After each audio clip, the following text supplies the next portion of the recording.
तो उनको जब पता चला मुझे डांट दिया था क्लास में, पूरे क्लास के सामने।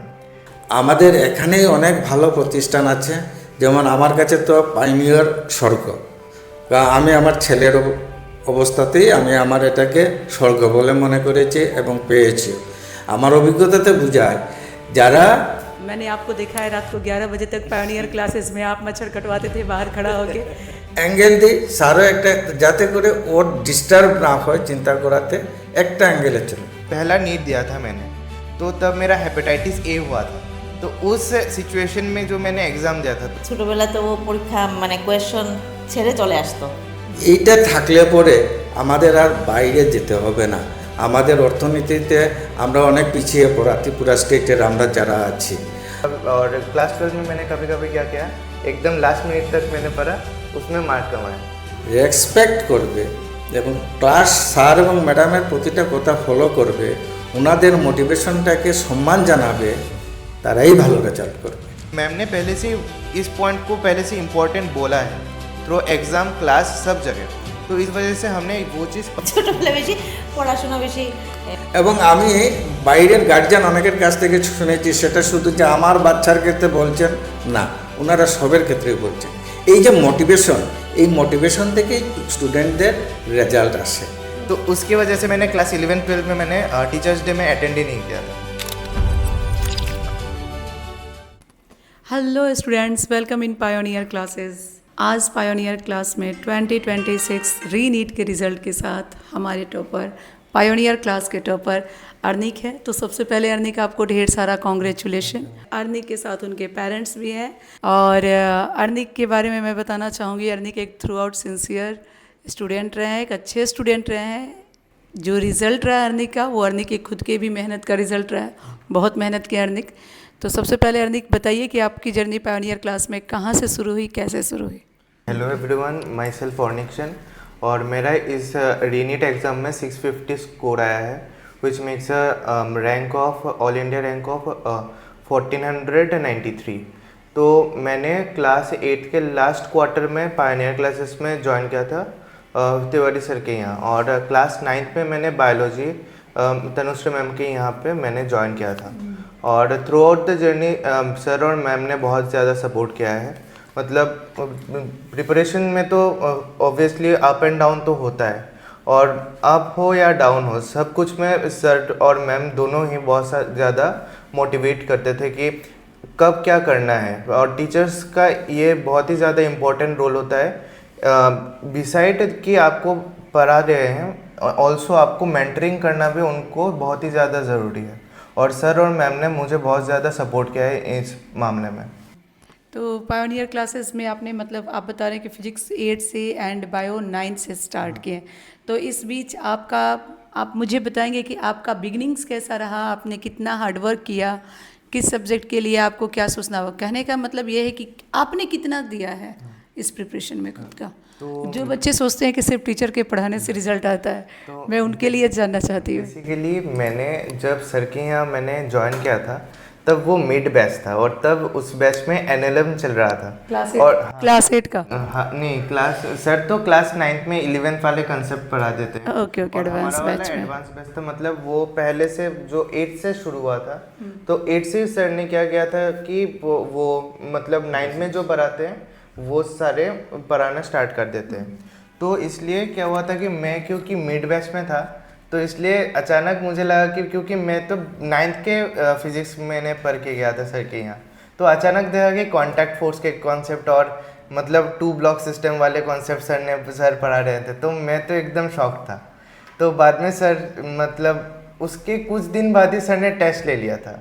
तो उस टेस्ट में क्या हुआ था कि मैं जितना बेस्ट दे सकता था, मैंने सर से पूछा कि क्या क्या करना है। उसके बाद मैंने बुक ली, मतलब मेरे बड़े भैया भी सर के यहाँ से पढ़े थे, तो मेरे पास बुक्स थे DC पांडे का, तो मैंने वो प्रैक्टिस किया मैंने। और मतलब थोरोली मैंने जो थ्योरी थे वो पिछले टॉपिक से वो भी मैंने पढ़े थे, क्योंकि तब हमारे बेस में वो रिकॉर्डेड लेक्चर तब नहीं थे। तो इस वजह से मैंने वहाँ के ही टॉपिक मैंने बुक से पढ़े थे, जितना हो सकता था क्या था। तो उसमें मेरा 120 में 96 आया था, वो अभी भी मुझे याद है, क्योंकि बहुत प्रैक्टिस करना पड़ा था वो एक वीक।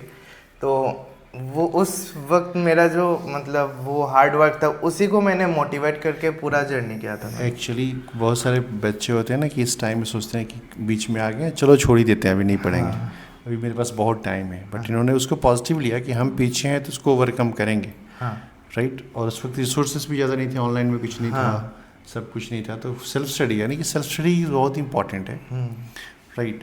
पहले वो बताइए आपकी 2 सेक्शन, क्योंकि आप क्लास 8 से लेके 10th तक एक बार पढ़ाई किए, फिर 10th से 12th की पढ़ाई किए, तो आप थोड़ा 2 बताइए कि जो जूनियर से जो बच्चे फाउंडेशन कोर्स में है ना, जो 8 से 10, उनके लिए क्या मैसेज देंगे आपकी, क्या करना चाहिए उनको?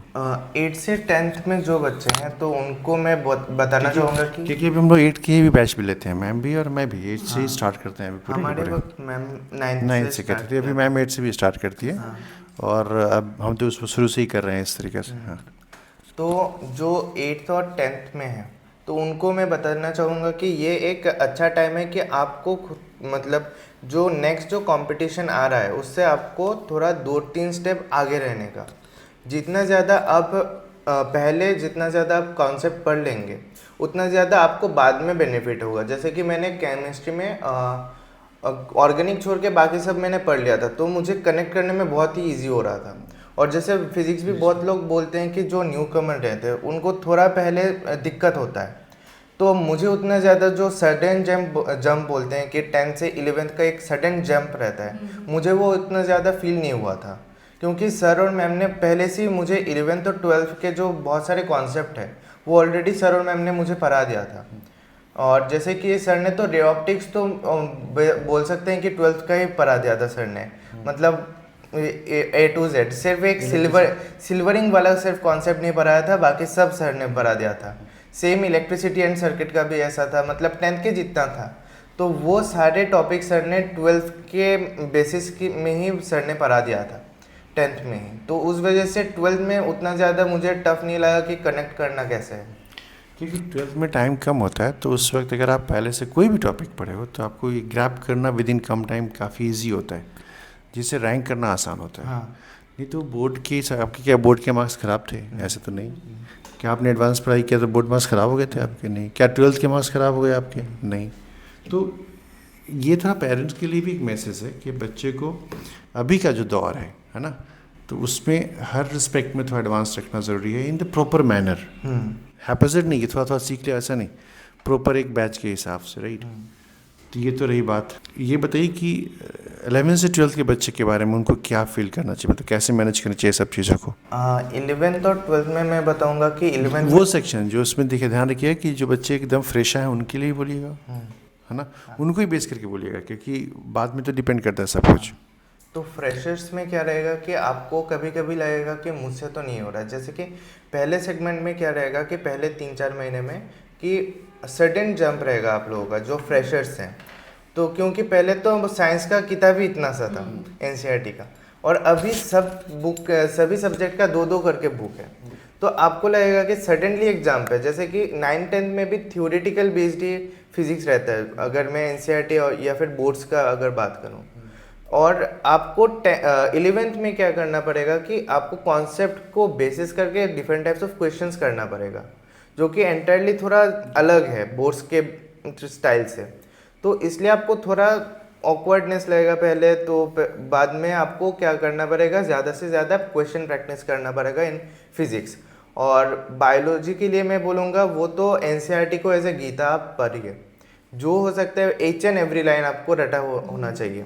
और केमिस्ट्री में भी आप फिजिकल केमिस्ट्री बोल दीजिए, इनऑर्गेनिक बोल दीजिए, ऑर्गेनिक बोल दीजिए, सभी में आपको NCERT पढ़ना ही है बेस बना के, और आपको ज़्यादा से ज़्यादा क्वेश्चन प्रैक्टिस करना है, क्योंकि आप जितना ज़्यादा क्वेश्चन प्रैक्टिस करेंगे उतना ज़्यादा आपको क्वेश्चन को कैसे टैकल करना है वो आपको पता चल जाएगा। हाँ, स्किल बिल्डअप हो जाएगा, क्योंकि कभी कुछ क्वेश्चंस रहेंगे कि बायोलॉजी में अगर 10-12 स्टेटमेंट का एक क्वेश्चन है तो सारे स्टेटमेंट पढ़ के आपको तो थोड़ा टाइम वेस्ट ज़्यादा लगेगा। इससे अच्छा कि आप कुछ स्टेटमेंट पढ़ लिया आपने, उसके बाद वहाँ पे ऑप्शंस जो है which of the following is correct, उसमें क्या क्या ऑप्शंस है उसको ऑप्शन एलिमिनेशन टेक्निक से आप कीजिए, तो फिर वो ज़्यादा जल्दी से क्वेश्चन का आंसर आप कर पाएंगे लास्ट मोमेंट में जब हाँ। आप पूरा पढ़ाई जब हाँ, क्योंकि नीट में तो आपका टाइम बाउंडेड है। ये सब काम सिलेबस खत्म होने के बाद जब आप करना शुरू करते हैं, जब आप ग्रैपिंग कर देते हैं टॉपिक को, तो फिर जैसे कि मैम का संभवम का भी टेस्ट रहता था, उसमें क्या रहता था कि बहुत ज़्यादा स्टेटमेंट बेस्ड क्वेश्चंस रहते थे। तो उसके लिए क्या होता था कि मैम ने हमें पहले से ही बोल दिया था एनसीईआरटी वर्ड टू वर्ड लेने के लिए। तो उसमें क्या रहता है, एक बाहुबली सेगमेंट एक रहता है, उसमें 10-12 स्टेटमेंट बेस्ड क्वेश्चंस रहता है। मैंने क्या किया था उस संभवम टेस्ट के लिए, टाइम बाउंड बैनर में मैं बाहुबली वो सेगमेंट मैंने करना स्टार्ट कर दिया था, जिसके वजह से मुझे पहले थोड़ा तो मतलब लेंथी लगा, लेकिन बाद में देते देते वो हैबिट हो गया कि कैसे करना है।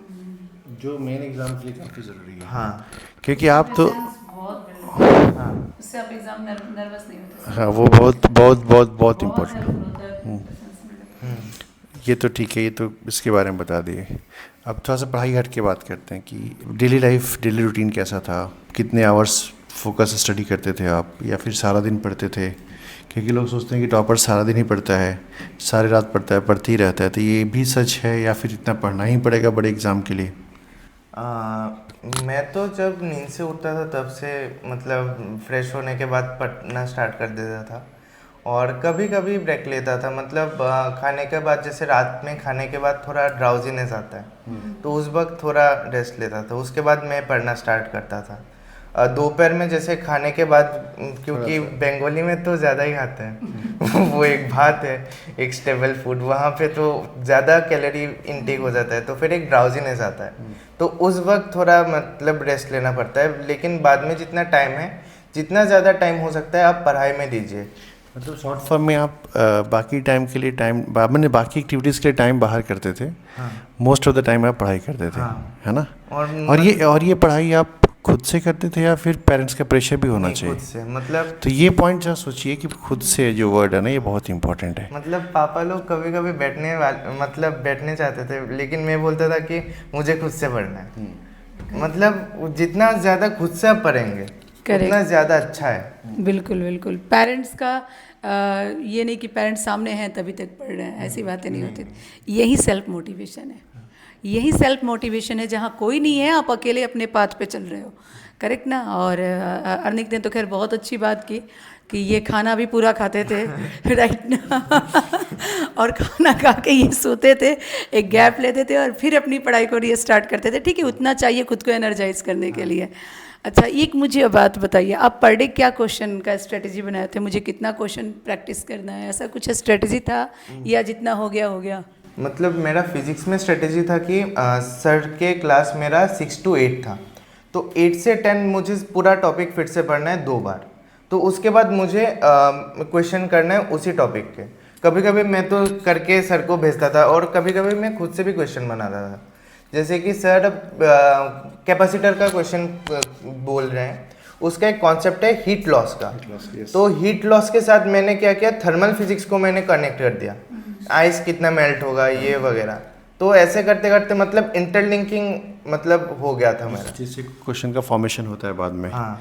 एक बात इन्होंने कहा कि 6 to 8 इनका क्लास था, बट 8 to 10 ये जाके दूसरा सब्जेक्ट नहीं पढ़ते थे, वो फिजिक्स ही पढ़ते थे। और उसको बोला उन्होंने कि उसको जो पढ़ाया मैंने उसको जाके 2 बार लिखते थे। 2 बार लिखने का मतलब क्या हुआ कि एक बार इन्होंने लिखा होगा तो शायद तकलीफ हुई होगी, तो फिर से नोट्स देखना पड़ा होगा समझने के लिए चीज़ों को, एंड सेकेंड टाइम पूरा बंद करके लिखते हो गया। As now Arnik is a teacher जो खुद को पढ़ा रहा है, हाँ राइट? और सर ने बोला था कि व्हाइट बोर्ड लेने के लिए, और मैं क्या करता था कि व्हाइट बोर्ड लेके मतलब खड़े होके मैं पढ़ाना स्टार्ट करता था जैसे सर करते हैं।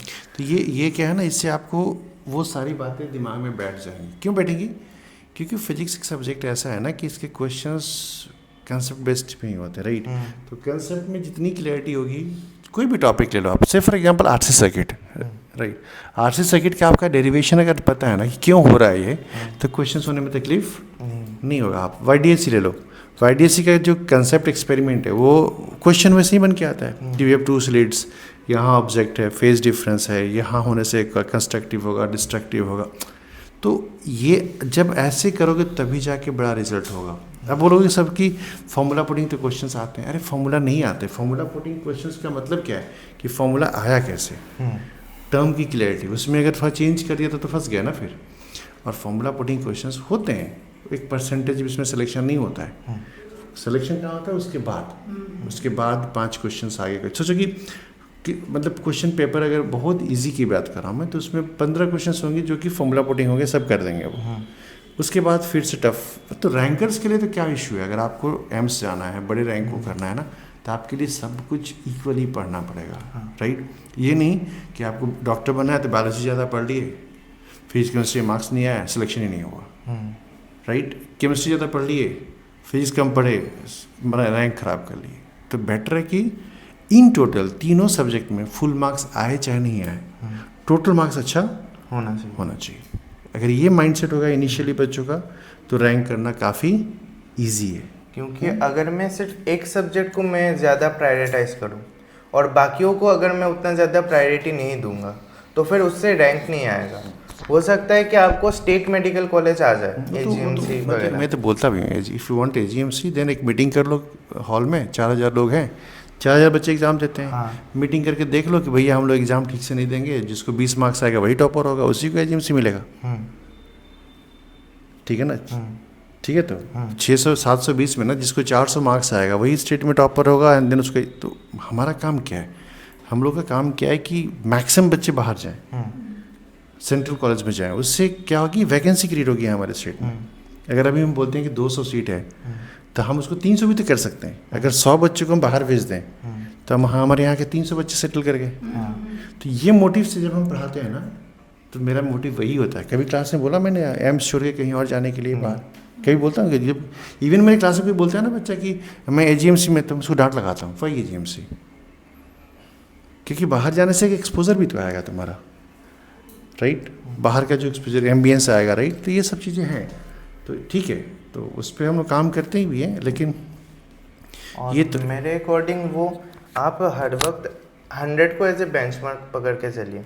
क्योंकि आप 100 को अगर, जैसे कि हमारे लिए एम्स दिल्ली है, एम्स दिल्ली को अगर हम बेंचमार्क करके अगर हम पढ़ना स्टार्ट करते हैं, तो फिर वहाँ तक पहुँचे या ना पहुँचे वो अलग बात है, लेकिन उसके क्लोज कोई एक कॉलेज में जा सकते हैं। अगर हम एजीएमसी को अगर मतलब या फिर किसी भी स्टेट मेडिकल कॉलेज को अगर हम एज ए बेंचमार्क पकड़ के चलते हैं, तो फिर सिलेक्शन हो भी सकता है, नहीं भी हो सकता है। तो पहले ही गोल हाई होना चाहिए। हाँ, अगर मैं बोलूँ कि एक बच्चे को फिजिक्स नहीं पढ़ना है, उसको 360 बायोलॉजी में आ गया, 180 केमिस्ट्री में आ गया, टोटल मार्क्स कितना हुआ? 540। उसके सीट मिल जाएगा। हाँ, क्वेश्चन टफ हो या इजी हो, सीट मिल जाएगा। लेकिन क्या वो श्योर है कि 540 उसको आ ही जाएगा?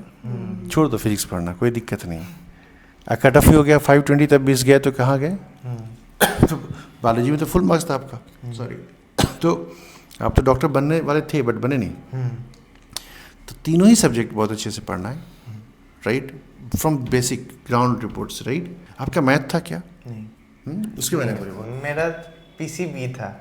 तो 10th से 11th में जाने के वक्त बहुत सारे लोगों ने बहुत चीज़ें बोली। मतलब मैथ नहीं था ऐसा एकदम थ्रू आउट? 10 के बाद कोई मैथ का सब्जेक्ट था ही नहीं इसके लाइफ में? इवन क्लास 10th में क्या हुआ था, एक टीचर थे, वो मतलब क्लास 9, 10, 11, 12 सभी पढ़ाते हैं। तो उनको जब पता चला, मुझे डांट दिया था क्लास में, पूरे क्लास के सामने। तो मतलब ऐसे फिजिक्स होगा ही नहीं तुम्हारा फिजिक्स एकदम ख़त्म है। केमिस्ट्री भी, फिजिकल केमिस्ट्री नहीं होगा तुमसे अगर तुम मैथ्स नहीं लोगे। मैंने उतना ज़्यादा ध्यान नहीं दिया, क्योंकि मुझे पता है अगर मैं पीसीएमबी लूँगा, हर एक सब्जेक्ट का कभी अप आएगा कभी डाउन आएगा। अगर मुझे बायोलॉजी में थोड़ा डाउन आ गया, तो फिर मुझे लगेगा कि मैं जेई में शिफ्ट हो जाता हूँ। तो फिर क्योंकि मेरा बायोलॉजी नहीं हो रहा है, एक टाइम आएगा कि मेरा मैथ्स नहीं हो रहा है, तब लगेगा मैं पीसीबी में, मतलब मैं नीट में चला जाता हूँ। तो फिर एक डिल्यूजन में रहूँगा कि नीट या जेई। तो इससे अच्छा है कि एक स्ट्रेट पाथ में चलो, एकदम डिसाइडेड कि आपको इधर नीट में जाना है या फिर जेई में जाना है। अगर दोनों को साथ में लेके चलोगे तो फिर तो नहीं होगा। मतलब एक और क्वेश्चन है कि मतलब इनका कहना है कि आप 9-10 से डिसाइड हो जाओ कि आपको जाना किधर है, टारगेट क्या आपका। और टारगेट क्या? टारगेट तो होता है जो आपका मतलब एम्बिशन जिसकी बात करें, जो आपको बनना है फ्यूचर में, राइट, वो डॉक्टर तो आपको कंपेल करके कोई नहीं बना सकता, इंजीनियर्स तो कंपेल करके नहीं बना सकता। लेकिन मैं इस बात को थोड़ा सा एक चीज़ और तुमको बोलूँगा कि क्या तुमको मैथ नहीं लेने से कहीं फिजिक्स में दिक्कत हुआ? नहीं। और ये सबसे बड़ा मिथ है कि मैथ 11th-12th में नहीं होगा तो तुम्हें फिजिक्स नहीं आएगा। पहले तो इस बात को क्लियर कर लो, क्योंकि हार्डली 2 से 3 पेज का मैथ लगता है फिजिक्स में मेडिकल साइंस के लिए, मेडिकल के बच्चों को पढ़ने वाले। मीन्स मेडिकल के बच्चों को जो फिजिक्स पढ़ना है नीट के लिए, उसमें 2 पेज का मैथमेटिक्स एक्स्ट्रा लगता है, जो टीचर खुद पढ़ा देता है, फिजिक्स टीचर। और बाकी जो लगता है, जानते हो क्या लगता है? मैक्सिमम 10th का मैथमेटिक्स लगता है। कैलकुलेशन, ट्रिगोनोमेट्री हो गया, basic trigonometry, height and distance, right, फिर एक्सपोनेंट को तोड़ना, थोड़ा सा ग्राफ का नेचर। तो वहाँ 10th तक अगर मैथ स्ट्रांग है, फिर नहीं चाहिए कुछ। और जितना डेरिवेटिव और इंटीग्रेशन चाहिए वो तो सर ही पढ़ा देते हैं। वो फिजिक्स में पढ़ाते हैं हम लोग, तो वो बड़ा फैक्टर नहीं है। तो ये एक बात समझ में। हाँ, जेई के बच्चों को तो ठीक है, वो तो मैथ पढ़ ही रहा है। तो अगर कोई ये बोलता है ना कि तुम मैथ नहीं पढ़ोगे तो तुम्हारा फिजिक्स खराब हो जाएगा, केमिस्ट्री खराब हो जाएगा, तो उसने अपने लाइफ में कभी फिजिक्स और केमिस्ट्री पढ़ाई नहीं, तभी ये बात बोल सकते हैं। अदरवाइज उसको अगर उसके थ्रू जब जाएगा ना तो जरूर बोलेगा इस बात को कि नहीं ठीक है, हो सकता है, और हो सकता है तभी तो किया इसने। और मतलब ऐसा नहीं कि मेरा फिजिक्स खराब था, बहुत अच्छा। मतलब फिजिक्स पिछले नीट एग्जाम में इसको फुल मार्क्स था, 180 में 180 था, है ना? फिजिक्स में। और कभी भी मेरे टेस्ट में 175 170 से नीचे नहीं मार्क्स नहीं आए। इवन क्वेश्चन थोड़ा इजी कर दिया तो फटाक फुल मार्क्स। तो always close to 160 plus marks रहा था मेरे टेस्ट में। तुम्हें, मुझे लगता है कि मेरे क्लास में कोई बीट किया तुमको इन टर्म्स ऑफ फिजिक्स? किसी एक दो टेस्ट में हो सकता है, but I don't think so. अभी भी फिजिक्स की परसेंटेज अच्छी होगी एग्जाम के अंदर। 99.96 परसेंट आया फिजिक्स का, तो कोई इशू नहीं है उसके अंदर। और पूरी इंडिया में ऐसा है कि फिजिक्स, केमिस्ट्री और बायोलॉजी अलग ही बच्चे लेते हैं, वहाँ मैथ नहीं लेते। अभी गया है एक बच्चा मेरा, गया है धनबाद में, उसने बताया कि सर मेरे इंजीनियरिंग के जितने भी दोस्त हैं किसी ने बायोलॉजी नहीं लिया, वो सिर्फ पीसीएम पढ़ के आए। अगर आप 4 सब्जेक्ट लेके पढ़ते हो तो टाइम कहाँ से लाओगे? और इसीलिए रैंक एवरेज होता है हमारे स्टेट के अंदर, और कोई बहुत बड़ी बात नहीं है इसके लिए। बट ये हमारे सिस्टम का भी फॉल्ट है कि हम उसको बचपन से जब बोलते हैं तो है, इस सिस्टम को ठीक करना, कितना ठीक कर सकता हूँ मैं, जहाँ तक ठीक हो सकता है। तो यहाँ एग्जांपल है सब किसी को। जूनियर के लिए एक बड़ा मैसेज है कि आपको जेई में जाना है तो पीसीएम, नीट में जाना है तो पीसीबी। अगर दोनों पे पैर रखेंगे तो एवरेज होना निश्चित है ना? ठीक है ना? हाँ, और कुछ बोलेंगे?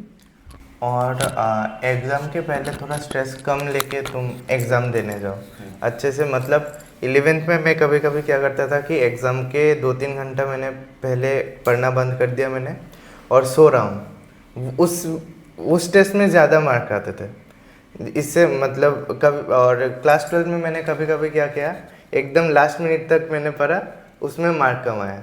तो फिर जितना ज़्यादा कूल माइंडेड मैनर में आप एग्ज़ाम दे सकते हैं, उसमें ज़्यादा बेटर रिजल्ट आएगा। और ये पूरा मतलब प्रिपरेशन एक तरफ, और लास्ट मिनट में आपका माइंड कितना कूल है वो ज़्यादा इम्पोर्टेंट है। इसके लिए बेटर है कि आपको, जब बहुत सारे बच्चे क्या करते हैं ना कि एग्ज़ाम के लिए अभी से पढ़ना शुरू करेंगे, तो वो तो एग्ज़ाम के साथ साथ ही पढ़ते रहेंगे। बट आपको अगर टेस्ट पता है कि मेरा टेस्ट 10th नवंबर में है, तो हम 2 तारीख से पढ़ना शुरू कर देंगे ना। एक सप्ताह पहले से पढ़ेंगे, फिर टेस्ट हमारा अच्छा जाएगा। और यही प्रैक्टिस रहेगी तो बाद में भी मेन एग्जाम में ये हैबिट आ जाएगा ना, है ना? ठीक ना? अच्छा, आपसे और भी कुछ क्वेश्चन पूछेंगे, थोड़ा सा पेरेंट्स से भी बात करें। तो हमारे सबसे पहले सर हम आप लोगों को कॉन्ग्रेचुलेशन करना चाहेंगे अर्नी की इस उपलब्धि के लिए। और मैंने आपको देखा है रात को 11 बजे तक पायोनियर क्लासेस में आप मच्छर कटवाते थे बाहर खड़ा होके। ये पेरेंट्स का एक बहुत बड़ा सेक्रीफाइस होता है। मैं देखती हूँ पेरेंट्स रात को, बारिश हो, मच्छर हो, ठंडी हो, आप लोग खड़े रहते थे सड़क पे, बच्चे आएंगे, निकलेंगे, उन्हें लेंगे और जाएंगे। तो आप मुझे बताइए कि आपने अर्नी को यहाँ क्लास 8 में भेजा पायोनियर क्लासेस में, और फिर आपका क्या फीडबैक रहा पायोनियर क्लासेस के साथ? कैसा आपका? पहले तो सबको नमस्कार, साथ साथ मेरा रेस्पेक्टेड सर और मैम को भी मेरा नमस्कार। मैं पहले जानता नहीं था पायनियर क्लास, मेरा पास पायनियर क्लास बहुत हाई लेवल का था आइडिया में, लेकिन जब सुना जो क्लास 8 से एडवांस क्लास होता है तो लास्ट क्वार्टर में मैं जब सुना तभी मैं उसको एडमिशन दिया था। लेकिन जब मैंने एडमिशन दिया उसके थोड़ा दिन बाद স্যারে আমাকে বলেছেন যে ওর মাধ্যমে আমাকে ডেকেছেন চেম্বারে, বলেছেন আপনি ওর পড়াশোনার ব্যাপারে কোনো কমেন্ট করবেন না, যা বলার যা করার আমি করব। আমি তখন একটা চিন্তা করলাম স্যার যেটা বলেছেন যাতে আমিও একটা অ্যাঙ্গেল দিই, স্যারও একটা, যাতে করে ওর ডিস্টার্ব না হয় চিন্তা করাতে, একটা অ্যাঙ্গেলে চলো। তখন শুরুতে তো আমি দেখলাম যে স্যার আলটিমেটলি আমি যা দেখলাম স্যার যে টোটাল মোটিভেশন করেছেন সেটা আমি করলে হয়তো অনেক মানে স্যার টোটাল মোটিভেশন করে পাইনিয়ার ক্লাসের ভর্তি হওয়াতেই আজকে সে এখানে এসছে। পড়াশোনা একটা জায়গায় আর মোটিভেশনটা আরেকটা জায়গায়। আমি যতটুকু ক্লাসের সময় বাইরে গার্জিয়ানদের সঙ্গে কথা বলে বুঝেছি, এই যে মোটিভেশনটা স্যার প্রত্যেককেই করেন। বিশেষ করে স্যারে কতগুলি জিনিসের দিকে লক্ষ্য রাখতে বলেন যেটা সময় উপযোগী খুব দরকার।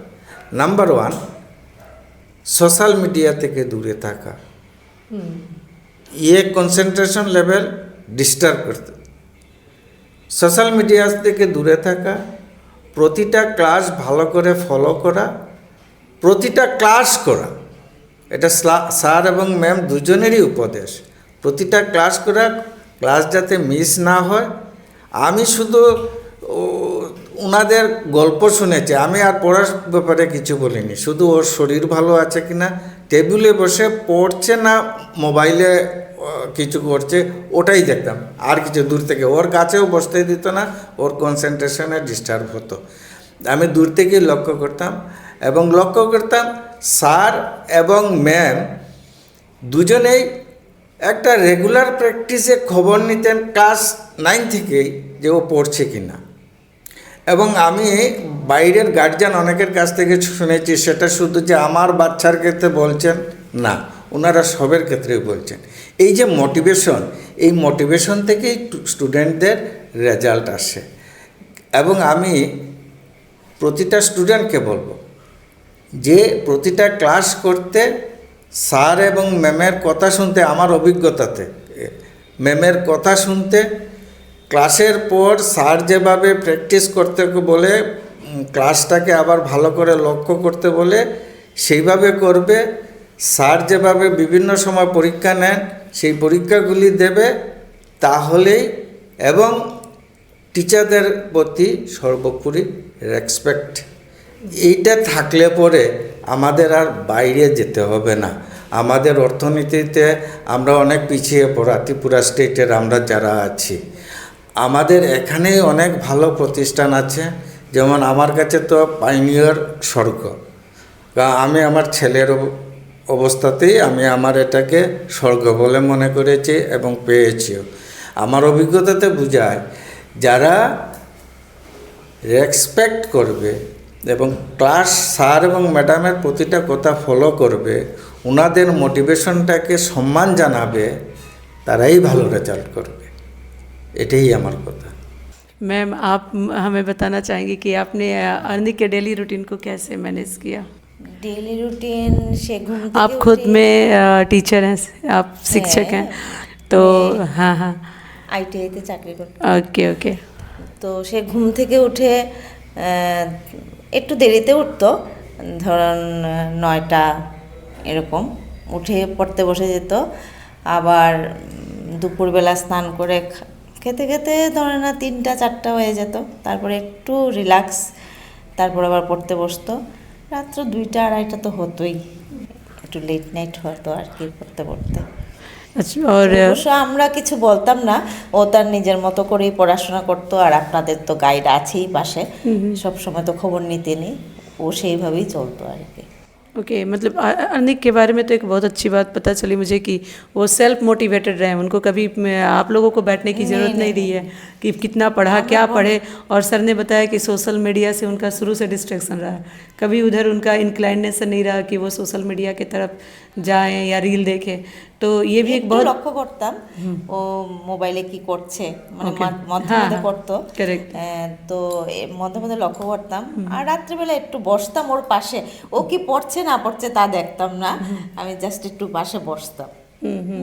ও তার পড়া পড়ছে, তো কি পড়ছে টড়ছে দেখতাম না, কি পড়ছে আমি দেখতাম না, শুধু সে পড়ছে এতটুকুই বসতাম আর কি। পাশাপাশি তো আপনারা তো আছেনই। Okay okay. उनका थ्रू आउट पढ़ाई कैसा रहा, बिगिनिंग्स कैसा रहा? बचपन में बदमाशी करते थे, पढ़ने के नाम से भागते थे, ऐसी शुरुआत हुई है? স্কুলে গেলেই তো স্কুলে ছোটবেলা তো ও পরীক্ষা মানে কোয়েশ্চন ছেড়ে চলে আসতো। হ্যাঁ, মা ঘরে চলে যাব, ও কোয়েশ্চন ছেড়ে চলে আসতো আর রান্না করতো স্কুলে। মানে ছোটবেলা বেশি পড়াশোনা বেশি नहीं नहीं बिल्कुल, वो एज ऐसा है भी नहीं कि उस एज में बहुत ज़्यादा पढ़ाई का प्रेशर लिया जाए। उस एज में उतना ही ठीक है कि बच्चा बेसिक लिखना जानता है, पढ़ना जानता है, करेक्ट, ठीक है। लेकिन ये पढ़ने का इनका इंटेंशनली स्टडी करने का पार्ट कब से स्टार्ट हुआ? যখন থেকে আমরা মানে 8-এ আপনাদের মানে পায়োনিয়ার ক্লাসে দিয়েছি, তখন থেকেই ওর একটু আসলে ज़्यादा सिंसियर। হ্যাঁ ज़्यादा सिंसियर। चलिए फिर कहते हैं ना कि जब से जगो तब से सवेरा, कोई देर नहीं हुआ था और एकदम सही समय पे इन्होंने अपने ट्रैक को पकड़ा कि मुझे इस टाइम पे करेक्ट टाइम है 6-7 से अगर बच्चा पढ़ाई स्टार्ट कर दे 8 से तो वो अच्छा, बहुत अच्छा। उसके पहले एक एवरेज पढ़ाई करे कोई मैटर नहीं करता है, हाँ रेगुलर क्लास एक्टिविटीज़ पूरा होना चाहिए। না প্রতিদিনই সে মানে ক্লাস মিস করতো না। नहीं नहीं হ্যাঁ, আপনাদের ক্লাস থাকলে বৃষ্টিই থাকুক আর ওর শরীর খারাপই থাকুক, কিন্তু ওর ক্লাসে আসতে হবে। मैं अर्निक के बारे में एक बहुत अच्छा बात बताना चाहूँगी कि अर्निक टेस्ट देने आए थे और अर्निक को पता चला को मेरे से कुछ क्वेश्चंस करने थे, राइट ना, कुछ डाउट थे। तो मैं जब ऑफिस में गई कि अर्निक और आपके भी कुछ और ग्रुप के बच्चे लोग थे उस बैच के, सबको डाउट था, पूछना था क्वेश्चंस, तो गई तो बाकी बच्चों ने बताया कि मैं तो क्वेश्चन लाया नहीं जहाँ डाउट था। और अर्निक वहाँ डिसअपियर थे। मैंने पूछा भाई, अर्निक ने तो लगातार मैसेज किया है कि मुझे मैम कुछ डाउट है, डाउट क्लियर करा दीजिए, और जब मैं आई तो वो गायब कहाँ हो गया। तब तक मैं देख रही है अर्निक रिक्शा से उतर रहे हैं। मैंने पूछा कि बात क्या है। सोचिए कितना ज़्यादा ये बच्चा डेडिकेटेड था अपने पढ़ाई को लेके। मैं क्या बताऊं कि क्वेश्चन पेपर छूटा था, एग्ज़ाम दिए अर्निक और इंस्टेंट वो घर भागे और क्वेश्चन पेपर लेकर आए। जितना देर में बैठ के सोची, ये बच्चा मेरे को बोला था कि डाउट है, मैं आके बैठी हूँ, बच्चा ही गायब है, तो पता चला कि अर्निक क्वेश्चन पेपर लेके आ रहा है। और यही डेडिकेशन आज आपको इस जगह पे लाया है। एम्स में जाना ये एक बहुत बड़ा ड्रीम होता है, करेक्ट ना, और उस ड्रीम को आपने अचीव किया है। अपने पेरेंट्स को मतलब इस जगह पे हम बैठे हैं, डिस्कशन कर रहे हैं, एक छोटा सा हमारा इंटरव्यू का पार्ट है, ये कोई इंटरव्यू नहीं, हमारा एक मोटिवेशन है, ताकि जिन बच्चों को सामने ये होता है कि हमारा ये नहीं हो पाया, उनके लिए एक बहुत अच्छा मोटिवेशनल पार्ट हो जाता है आप लोगों का इंटरव्यू। तो मैं एक और बात आपसे बच्चों तक पहुंचाना चाहूँगी कि आप बताएं इस चीज़ को।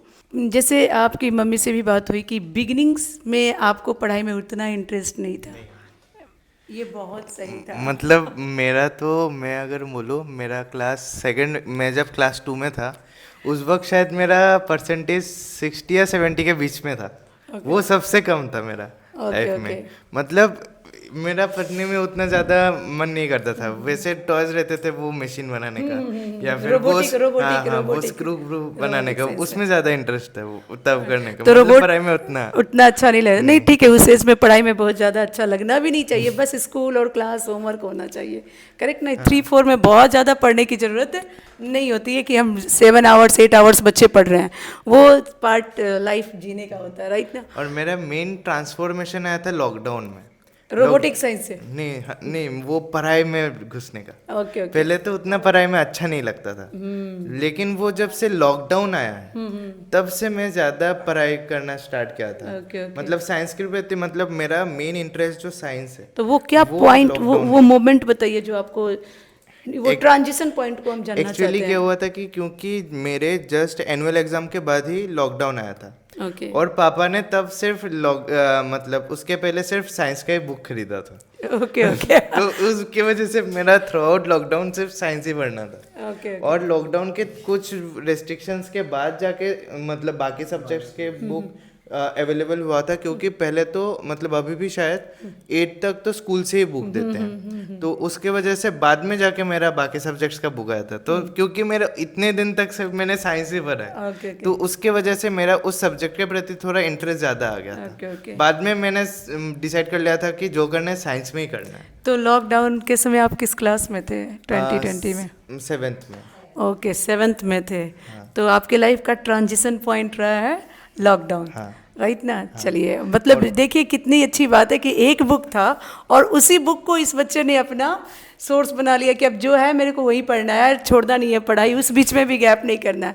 और ये एक अच्छा ट्रांजिशन पॉइंट रहा। उसके पहले पढ़ाई में कुछ खास ये नहीं था। खिलौना क्या क्या क्या पसंद था बताइए वो मुझे। थोड़ा रोब्लॉक्स टाइप। ओके, रोब्लॉक्स रहता का खेलना पसंद था ज़्यादा। ओके, देखिए बच्चा लोग 6-7 तक बच्चे ने रोब्लॉक्स खेला और 8 से मेडिकल के प्रिपरेशन, नीट के प्रिपरेशन में आए और फुल्ली डेडिकेशन के साथ आए। हम भी आपसे यही चाहते हैं कि आप 5-6 तक जो खेलो जो पढ़ो ठीक है, लेकिन आप क्लास 8-9 के बाद फुल्ली डेडिकेटेड हो जाओ। यही वह टाइम है, यही वह मोमेंट है जहाँ से आपके लाइफ में चेंजेस आने चाहिए। करेक्ट ना? आप 4-5 में बहुत सिंसियर हो और 9-10th में अपनी पढ़ाई छोड़ दिए, वो पोटेंशियल नहीं है। तो वो पोटेंशियल एक्चुअल में मैं अपने सभी बच्चों को कहती हूँ कि वो पोटेंशियल क्लास 8-9 तक आ जाना चाहिए आप में। आप नहीं भी पढ़ते हो 3-4 तक कोई बात नहीं, लेकिन 8-9 तक जाते जाते आपके अंदर वो पोटेंशियल आ जाना चाहिए कि अब मुझे कुछ करना है। और आपका क्या एम्बिशन है वह भी प्री डिटरमाइंड होना चाहिए। ये सुनो। और मेरा जो पहली बार जो एडवांस स्टडी है वो पहली बार मुझे मेरे पापा ने ही पढ़ाया था। वो अरे वाह। एक बात क्या था कि क्लास 8 के बुक में लिखा था कि 94 या कितने, अभी एग्जैक्टली याद नहीं आ रहा है, नेचुरली ऑकरिंग एलिमेंट है।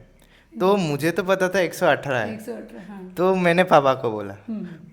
तब पापा ने क्या किया, क्योंकि क्लास 9th में एटम्स एंड मॉलिक्यूल्स का एक चैप्टर है, वो लेके बैठे वो पापा ने। तो तब से जाके मेरा वो एडवांस स्टडी स्टार्ट हुआ था। अरे वाह, चलिए बहुत अच्छी बिगनिंग्स हुई है पापा। केमिस्ट्री से स्टार्ट हुआ था मेरा। बहुत अच्छी बिगनिंग्स हुई है आपके पापा के साथ ही आपका एडवांस। पापा ने क्लास 8 में ऑलमोस्ट वो क्लास 9th और 10th का वो पढ़ा दिया था, फिजिक्स और केमिस्ट्री। वाह। और बाद में उसके बाद मैं सर को ज्वाइन किया था। वाह, क्या बात है। बहुत अच्छी बात है कि आपके पेरेंट्स भी आपको बहुत सपोर्टिव रहे इस जगह पे, राइट ना? और ये भी बहुत अच्छी पॉइंट है कि आपने बहुत अच्छे टाइम पे अपने आप को स्विच किया। करेक्ट। तो बच्चा लोग गेम खेलना और रोब्लॉक्स खेलना कोई बुरी बात नहीं है, बट आप अपने आप को एक्टिवेट कर लीजिए कि अब आपको कब एक्टिव होना है। करेक्ट ना? और दूसरी बात एक और जानना चाहूँगी मैं आपसे कि आप सोशल मीडिया में कितने इन्वॉल्व थे? आपका इन्वॉल्वमेंट रील देखने में कितना था? सोशल मीडिया में अगर मैं बात करूँ, मेरा सिर्फ व्हाट्सएप था। ओके। WhatsApp। अच्छा, आप छोटा फ़ोन यूज़ करते नहीं, थे? वो पापा लोगों का वो पहले वाले फ़ोन था, मतलब नए फ़ोन खरीदने के बाद तो पहला फ़ोन रहता है, तो वो था। तो व्हाट्सएप था, प्लस मैंने 12th में मैंने मैक्सिमम टाइप तो वो डीएक्टिवेट ही करके रखा था, इसलिए मैंने क्लास 12th में सर को बोल के व्हाट्सएप मैंने पापा के नंबर में ले लिया था, क्योंकि मैक्सिमम टाइप वो डीएक्टिवेटेड ही रहता था। और यूट्यूब में हाँ और कुछ था नहीं, क्योंकि अभी मैंने जो एक चीज़ देखा है, क्योंकि अभी मेरा थोड़ा इंस्टाग्राम वगैरह है, तो उससे मैंने एक चीज़ देखा है कि उससे ज़्यादा सोशल मीडिया से क्या हो रहा है कि बाकी चीज़ों की तरफ मतलब थोड़ा अटेंशन जा रहा है। तो वो इन फ्यूचर मैंने सोचा है कि वो भी थोड़ा बंद कर दूंगा अभी, क्योंकि फ्री टाइम है इसलिए थोड़ा है। गुड। सोचिए कि सोशल मीडिया से कितना इनको दूरी बना के रखना है, बिकॉज उसका फ़ायदा जान चुके हैं ये, है ना, कि उसके फ़ायदे क्या हैं। ठीक है, और कुछ बताइए कि यहाँ पे हम लोग के साथ बहुत जल्दी ख़त्म करते हैं इसको, कि क्या क्या आपको हेल्प मिला in terms of everything, contents and all. एक चीज़ तो है कि क्लास रेगुलरली करना है, क्योंकि अगर हमने एक क्लास मैंने सपोज छोड़ दिया मैंने, तो फिर वो एक पहले वाले प्रीवियस क्लास और नेक्स्ट क्लास को लिंक करने के लिए लिंक करेगा वो क्लास। तो अगर मैंने वो क्लास अगर मिस कर दिया, तो फिर मेरा नेक्स्ट क्लास मुझे उतना अच्छे से ज़्यादा अच्छे से लिंक नहीं हो पाएगा।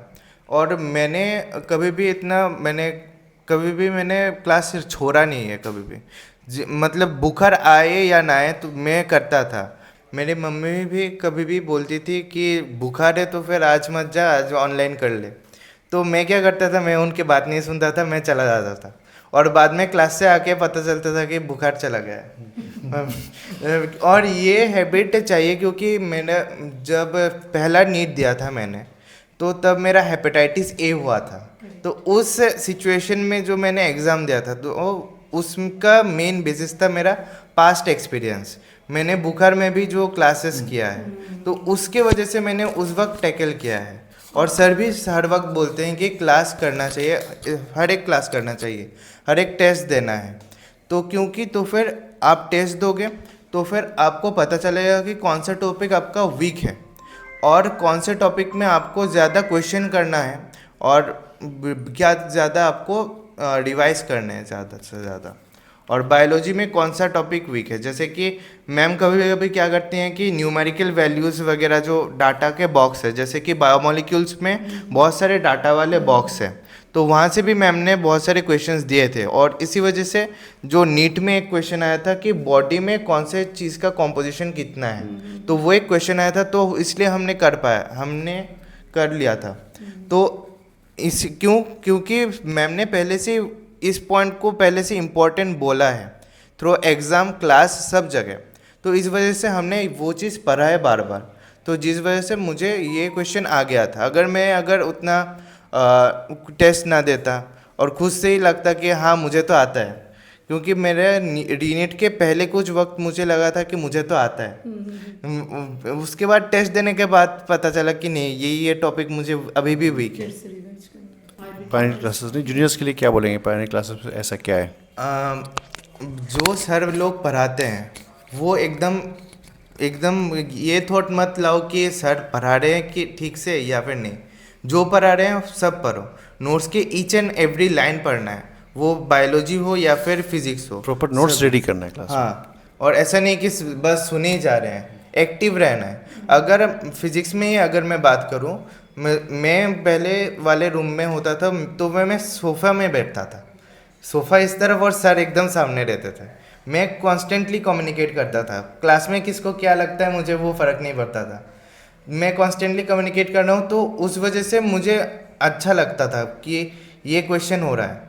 अगर मैंने उस एक टॉपिक में मैं अटक गया तो फिर सर क्विकली बोलते थे कि क्यों नहीं हुआ।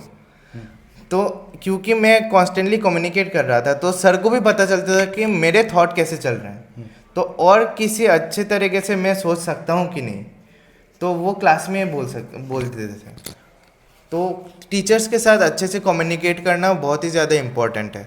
ये नहीं सोचना है कि मैं क्यों जाऊँ, तो डाउट पूछूंगा। ऐसा बहुत लोग बोलते हैं कि सर मैक्सिमम अच्छे बच्चे के साथ कम्युनिकेशन में रखते हैं, ऐसा है कि नहीं। वो आपको जैसे मैंने बीच में मतलब क्लास 8 के बीच वाले मिड सेशन में मैंने स्टार्ट किया था, तो सर को भी तो मुझे नहीं पहचानते थे, तो मैं खुद से अप्रोच किया था। और मैं पहले से टॉपर था भी नहीं, एक मैं एवरेज स्टूडेंट था। तो वो मैंने मतलब सर लोगों के गाइडेंस से और मैंने खुद के वो वर्कआउट किया था, तब जाके ये रिजल्ट आया। बहुत ईजी है ना आपको एक्सेस करना। टीचर सामने एक बार बोलो कि सर मुझे डाउट है, कोई टीचर नहीं मना करेगा, मैं ही क्यों, कोई टीचर नहीं मना नहीं करेगा। तो वो क्योंकि हमारे बैच में अगर 40, 50, 60 बच्चे हैं, 70 बच्चे हैं, तो वो थोड़ा सा 1:2 many होता है, बट उनके लिए तो 1:1 ही मैं, मेरे लिए सब क्या है 1:2 many है। बट इंडिविजुअल बच्चों के लिए क्या है 1:2 मैं 1 हूँ। तो अगर इंडिविजुअल अप्रोच करता है तो कोई इशू नहीं होता है ना, उसमें तो दिक्कत नहीं होती है। और अगर कुछ सर पढ़ाते थे भी तो अगर मुझे कुछ क्वेश्चन आ रहा है ये क्यों हुआ, मैं डायरेक्टली पूछ देता था। बाद में थोड़ा डांट कभी कभी पड़ जाता था, वो अलग बात बोलता था मैं कि वेट करो आएगा ये अब आएगा, ये सेंस है। तो वो अलग बात है। आपको अगर किसी पोजीशन में अगर कुछ क्वेश्चन आ रहा है डायरेक्ट क्लास में आप बोल दो। बच्चे दोस्त क्या बोल रहे हैं, हाँ, ऐसा वो कुछ मैटर नहीं करता, क्योंकि एट द एंड आपका रिजल्ट मैटर करता है। दोस्त नहीं रहेंगे। हाँ, क्योंकि अभी आपके इंस्टीट्यूशन में है, सेम इंस्टीट्यूशन में है, बाद में कौन कहाँ जा रहा है, बाद में उनके अलग से फ्रेंड सर्कल बन जाएंगे, आपका कम्युनिकेशन भी बहुत कम हो जाएगा। तो आपको खुद से ये जो 2 साल है आपको थोड़ा सेल्फिश भी होना है, खुद को देना है। हाँ, और स्कूल वगैरह में जो प्रोग्राम्स होते हैं उसमें कम से कम आप पार्टिसिपेट कीजिए। हाँ, क्योंकि मैंने नहीं किया था। और जो टीचर्स डे वगैरह है वो थोड़ा आप कम ही कीजिए, क्योंकि क्लास 10 में मैंने पार्टिसिपेट किया था ये टीचर्स डे वगैरह में। उससे मैंने एक सबक सीख लिया था कि ये बहुत ही ज़्यादा डिस्ट्रैक्शन वाला मोड है। तो उसकी वजह से मैंने क्लास 11-12 में मैंने टीचर्स डे में अटेंड ही नहीं किया था। सर बोलते थे कि ठीक है आ जाओ कभी कभी, मतलब खाने के वक्त थोड़ी देर के लिए आ जाओ, कुछ नहीं होगा। फिर भी मैं नहीं आता था, क्योंकि ये सिर्फ वो एक पर्टिकुलर स्पान नहीं है। जैसे कि मैं अगर बताऊं कि टीचर्स डे एक हफ्ते का रहता है कम से कम, और वो सिर्फ एक हफ्ता नहीं रहता है। बाद में वो, क्योंकि अभी सोशल मीडिया इतना एक्टिव हो गया है तो सब कुछ ना कुछ फोटो कमेंट्स रील्स बनने लगते हैं। मेरे वाले में लेकिन कितने इसीलिए मैं इस बार से शायद ये सब बंद करने वाला हूँ। एकदम नहीं, क्योंकि किसी को तो करना पड़ेगा ना बंद। एक तो दुर्गा पूजा से बड़ा फेस्टिवल बन गया ये। दुर्गा पूजा 4 दिन होता है हमारे यहाँ, और ये होता है 8 दिन होता है। तो दुर्गा पूजा का डबल जो फेस्टिवल है उसको बंद करना पड़ेगा। हम टीचर को ही सामने आना पड़ेगा। बच्चे थोड़ा गुस्सा करेंगे कि तिवारी सर ने कहा है कि वो नहीं करेंगे, वो अच्छे टीचर नहीं है। ठीक है, कोई बात नहीं, लेकिन इसका स्टेप आउट करना पड़ेगा, क्योंकि फ्यूचर जनरेशन के लिए बच्चों में ये बहुत जरूरी है। क्योंकि टीचर्स डे के पहले से आप प्रोग्राम करना स्टार्ट कर देते थे कि और पैसा आना है और केक लाना है, गिफ्ट लाना है, तो माइंड से चल वो तो किसी इवेंट को एक यहाँ पे करना है तो पहले भी टाइम चाहिए, बाद में भी टाइम चाहिए। तो यहाँ से यहाँ तक बर्बाद होता है। तो 8 दिन का टीचर्स डे कंपैरिजन स्टार्ट, वो 10 दिन चल जाता है, तो नहीं चाहिए। 10 दिन तो कम है, 20 दिन चला जाता है। और इसके ठीक बाद दुर्गा पूजा आता है। फिर वहाँ भी हाँ, तो वो अगर मैं समाप्त करूँ, वो सितंबर से आपका अगस्त लास्ट से आपका अक्टूबर मिड तक आपका ऑलरेडी गॉन है, अगर आप ठीक से वहाँ पे पार्टिसिपेट करते हैं तो पूजा तो दुर्गा पूजा करना पड़ेगा, क्योंकि वो तो फेस्टिवल। लेकिन ये जो सेल्फ क्रिएटेड फेस्टिवल बन गया ना, टीचर्स डे, दुर्गा पूजा भी मैं कम ही नहीं, ये जो सेल्फ क्रिएटेड है ना, ये तो उसको या तो करना है, तो करना नहीं करना है तो आप क्लास करो, सर को आशीर्वाद लो, बस थोड़ा चॉकलेट खाओ, घर जाओ, खत्म।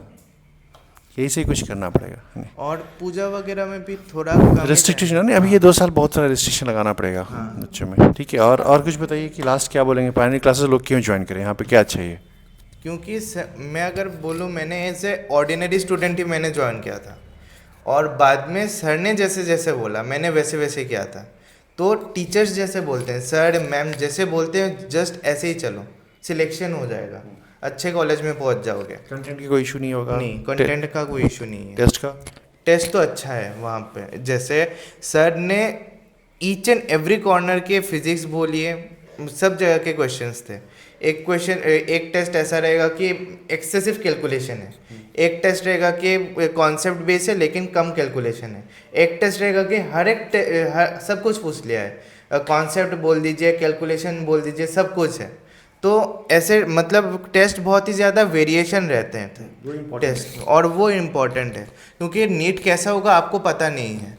और हर वक्त मैं एक चीज़ बोलूँगा कि हार्डर साइड के लिए आप प्रिपेयर रहिए, क्योंकि अगर क्वेश्चन इजी आएगा तो फिर आप कर ले जाएंगे। सोचिए कि आपको पापा से मोबाइल चाहिए गिफ्ट में, तो क्या आप नोकिया 1100 खरीदवाओगे क्या? नहीं, आपको क्या चाहिए? अच्छा वाला चाहिए। तो पढ़ाई में भी तो बेस्ट वाला चाहिए। कि ऐसा करो कि बेस्ट कॉलेज मिले, है ना? तो वो तो हमारा भी टारगेट, आपका भी टारगेट करना है, मिल के करना है ना। ये 3 लोग का पाइलिंग है, एक टीचर, एक स्टूडेंट और एक पेरेंट्स। बट स्टूडेंट को ज़्यादा करना है इसके ऊपर, बिकॉज बाकी 2 लोग सपोर्टिव हैं, और वर्किंग प्रिंसिपल एक ही जगह अप्लाई होता है, बच्चा कितना कर रहा है। और सर जितना पढ़ाते थे उसमें से जेईई मेंस तो आराम से निकल जाएगा। और कुछ जेईई मेंस इसलिए निकल जाएगा क्योंकि ये मेंस के बैच में थे, नीट और मेंस के बैच में थे। एडवांस के बच्चों के लिए एक अलग सीन है ना, उनके बैच ही अलग है। हाँ, और कुछ टॉपिक में लगेगा कि मुझसे नहीं हो रहा है, जैसे कि थर्मल फिजिक्स का जो रेडिएशन वाला पार्ट है, उसमें मेरा क्वेश्चन थोड़ा कम करेक्ट होता था। लेकिन मैंने, इसका मतलब ये नहीं कि मैं ये टॉपिक ही छोड़ देता हूँ, उसमें ज़्यादा मैंने वर्कआउट किया था, जिसकी वजह से जब नीट आया था तब मेरा अगर किसी चैप्टर में अगर फुल एक्यूरेसी रहता था, वो थर्मल फिजिक्स ही रहता था। अगर मैं पहले से ही बैठ जाता था कि मुझसे तो थर्मल फिजिक्स का क्वेश्चन नहीं बन रहा है, तो मैं छोड़ देता हूँ, ऐसा नहीं है। और ज़्यादा जो टॉपिक नहीं हो रहा है उसमें ज़्यादा से ज़्यादा आपको वर्कआउट करना है, और जो आता है वो ऐसे छोड़ मत दीजिए, उसमें भी अच्छे से वर्कआउट कीजिए, क्योंकि अगर आप ज़्यादा वर्कआउट नहीं करेंगे बाद में तो फिर वो आपको एकदम न्यू टाइप लगेगा। तो आप अगर और रिवाइज आप अच्छे से आरबीटी के वक्त करेंगे, क्योंकि आरबीटी में क्या होगा कि आरबीटी का जो 11th वाला स्टेज 1 है उसमें तो 11th फिर से रिवाइज करना है। अगर कोई टॉपिक 11th का है वो इजी समझ के मैंने छोड़ दिया है, और आरबीटी अगर या फिर किसी भी अगर 11th से में का अगर मैं रिवाइज नहीं किया है 12th में, तो फिर तो फंस जाऊंगा, क्योंकि तब लास्ट मोमेंट कब आएगा, एकदम नीट के पहले या फिर 2-3 महीने पहले, तब लगेगा कि ये एकदम न्यू है, लेकिन पहले तो मेरा एकदम अच्छा रहता था। लास्ट मैसेज क्या देंगे बच्चों को, जूनियर्स को लास्ट मैसेज क्या देंगे आप? घबराइए मत, और ये जो पाथ है, ये जो प्रिपरेशन है, वो एक जर्नी है, उसमें अप्स आएंगे डाउन्स आएंगे, लेकिन आपको पेशेंट मतलब आप में पेशेंस रहना चाहिए, और ये इन द फ्यूचर भी चाहिए, क्योंकि इन फ्यूचर आपको नीट पीजी भी देना है, उसका सिलेक्शन रेशियो इससे भी कम है, तो अगर और वहाँ पे और भी ज़्यादा पढ़ना है, और आप नीट यूजी में जितना पढ़ रहे हैं उससे भी ज़्यादा आपको नीट पीजी के लिए पढ़ना पड़ेगा। तो आप यूजी में जितना ज़्यादा पेशेंटली अप्स एंड डाउन्स को आप जितना अच्छे से मैनेज कर पाएंगे, वो आपको इन फ्यूचर भी काम आएगा। और डॉक्टर जो एक प्रोफेशन है, वो एक ऐसा प्रोफेशन है, उसमें आपको पेशेंस चाहिए, आपको हारना भी नहीं है, क्योंकि कभी कभी ऐसे केसेस आएंगे आप मतलब पेशेंट ऑलमोस्ट डाइट सिचुएशन में रहेंगे, उसको पुल अप करना है, उसको बचाना है। तो अगर मेरा पेशेंस नहीं रहेगा, अगर मेरा मतलब मोटिवेटेड नहीं रहूँगा कि इस केसेस में भी मुझे हैंडल करना है, देन टफ क्वेश्चन मतलब टफ पार्ट में अभी से ही सीखना है। हाँ, तो अर्निक, काफ़ी अच्छा लगा आपको बात करके, और अल्टीमेट आप अच्छी जगह जाइए, काफ़ी अच्छा कीजिए, है ना, और जूनियर्स आपको फॉलो करेंगे, डेफिनेटली करते भी हैं, बहुत पूछते भी हैं सर कि अर्निक दादा कैसे करते थे, है ना। एक बार मुझे नहीं पूछा था मैम, वो जो भैया आपको प्रणाम करके गए थे उनका रिजल्ट कैसा हुआ? हम बोले अच्छा ये तो अर्निक की बात है। बोले अच्छा आप रिजल्ट आने दीजिए, फिर आप देखिएगा उनका रिजल्ट कैसा हुआ। आप दो स्टेटमेंट दीजिए, एक क्लास 8 से 10 के बच्चों के लिए, और दूसरा स्टेटमेंट क्लास 11th में आने वाले बच्चों के लिए। तो क्लास 8 में जो है या फिर 9th में है, मैं यही बोलूँगा कि ज़्यादा से ज़्यादा आपको 11th और 12th के टॉपिक्स अच्छे से क्लियर करना है। ऐसा नहीं चाहिए कि बोर्ड्स आ रहा है मुझे बोर्ड्स करना है, ठीक है, बोर्ड्स एक बेंचमार्क है, लेकिन आपको एट द एंड ये फोकस रहना है कि मुझे नीट देना है या फिर जेई देना है। जितना ज़्यादा आप 11th और 12th के थोड़ा सा मतलब वो टीचर के हिसाब से चलिए, क्योंकि टीचर उतना लेके जाते हैं आपको, हाँ, है ना। और 11th-12 जितना ज़्यादा आप करके बैठेंगे उतना ज़्यादा आपको बाद में बेनिफिट होगा, ठीक। इजीली कॉन्सेप्ट लिंक कर पाएंगे आप। और 11th में जो फ्रेशर्स आएंगे तो उनके लिए बोलूँगा कि थोड़ा बहुत तो टफ लगेगा, क्योंकि सडनली एक जंप आता है, लेकिन इसके लिए आप हौसला मत छोड़िए, आपको लगे रहना है। और ऐसा कंडीशन ऐसा नहीं कि जो फ्रेशर्स है उनको फील होगा, सबको, बाद में सबको फील होता जो है, पहले से पढ़े उनको भी फील होता हाँ। है। एक ही मोमेंट होता है। ठीक है, तो इस इंटरव्यू को यहाँ पे ही ख़त्म करें। तो बोलूँगी आप भी ऐसे ही पढ़ाई कीजिए, मोटिवेटेड रहिए। और अभी अर्निक के बारे में बात हुई कि अर्निक खुद स्टडी करते थे, इनके पीछे पेरेंट्स को पढ़ने की भी ज़रूरत नहीं थी कि हम बैठे हैं तो पढ़ो, पेरेंट्स हट गए तो पढ़ाई छूट गया। तो ये सेल्फ अवेयरनेस बहुत ज़्यादा ज़रूरी है, सेल्फ मोटिवेशन भी बहुत ज़्यादा ज़रूरी है, और सेल्फ स्टडी तो सबके टॉप पे है। तो अब मैं यही बोलूँगी कि आपके सामने अर्निक है, जिन्होंने अपनी जर्नी को एक एवरेज स्टूडेंट, इन्होंने एक बात बताया कि मैम छोटे में मैं क्वेश्चन छोड़ के क्वेश्चन पेपर खाली दे के आता था, और वहाँ से आज ये पायोनियर के टॉपर बन के निकल रहे हैं। तो ये जर्नी आप भी याद रखिएगा, आप भी चाहें तो इस चीज़ को अचीव कर सकते हैं। Thank you.